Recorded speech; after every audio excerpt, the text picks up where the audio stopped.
கடன் இருக்கா சார்? இருக்கு. எவ்வளோ இருக்குது சார்? இருக்கு, ஒரு 10-15 லட்சம் வரலாம். இது 15 லட்சம் கடன் எவ்வளோ மன கஷ்டத்தை கொடுக்குது? பயங்கரமான மன அழுத்தத்தை கொடுக்கும். ஒரு நாள் கூட வீட்டில் ப்ராக்டிக்கலாக இருக்க முடியாது. ஏதாவது வேலை பண்ணிகிட்டே இருக்கணும், அதுக்கான எஃபர்ட் போட்டுகிட்டே இருக்கணும், கொஞ்சம் கூட மிஸ் ஆகக்கூடாது, கால்குலேஷன்ஸ் கரெக்டாக இருக்கணும்.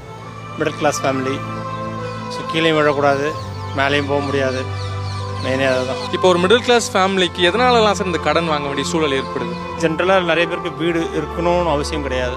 ஸோ வீடு இருக்குது அப்படின்னா ஒன்று வீடு கட்டுற மாதிரி வரும், இல்லைனா அதுக்கான அப்ளிகேஷன்ஸ் ஒரு சின்ன பேராசை மாதிரியும் சொல்லலாம். ஸோ ஒரு ஆனால் இது ஓனர்ஷிப் எடுக்கும்போது எவ்வளோ ஃப்ரஸ்ட்ரேட்டடாக இருக்குது? ஃப்ரஸ்ட்ரேஷன் சொல்ல மாட்டேன், இது ஒரு ஹாப்பினஸை தான் எடுப்பேன். End of the day family தான் பெஸ்ட்டு. ஃபேமிலி இருக்கிறவன் அந்த ஃபேமிலி இருக்கணும்னு ஆசைப்பட்டுட்டான்னா அதுக்கான என்ன முயற்சி வேணால் பண்ணுவான். கடன் இருக்கா சார்? இருக்குது. எவ்வளோ இருக்குது சார்? இருக்குது, ஒரு 10-15 லட்சம் வரலாம். இது 15 லட்சம் கடன் எவ்வளோ மன கஷ்டத்தை கொடுக்குது? பயங்கரமான மன அழுத்தத்தை கொடுக்கும். ஒரு நாள் கூட வீட்டில் ப்ராக்டிக்கலாக இருக்க முடியாது. ஏதாவது வேலை பண்ணிகிட்டே இருக்கணும், அதுக்கான எஃபர்ட் போட்டுகிட்டே இருக்கணும், கொஞ்சம் கூட மிஸ் ஆகக்கூடாது, கால்குலேஷன்ஸ் கரெக்டாக இருக்கணும்.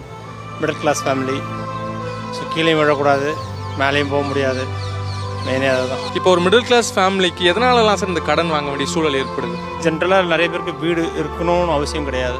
ஸோ வீடு இருக்குது அப்படின்னா ஒன்று வீடு கட்டுற மாதிரி வரும், இல்லைனா அதுக்கான அப்ளிகேஷன்ஸ் ஒரு சின்ன பேராசை மாதிரியும் சொல்லலாம். ஸோ ஒரு ஆனால் இது ஓனர்ஷிப் எடுக்கும்போது எவ்வளோ ஃப்ரஸ்ட்ரேட்டடாக இருக்குது? ஃப்ரஸ்ட்ரேஷன் சொல்ல மாட்டேன், இது ஒரு ஹாப்பினஸை தான் எடுப்பேன். End of the day family தான் பெஸ்ட்டு. ஃபேமிலி இருக்கிறவன் அந்த ஃபேமிலி இருக்கணும்னு ஆசைப்பட்டுட்டான்னா அதுக்கான என்ன முயற்சி வேணால் பண்ணுவான்.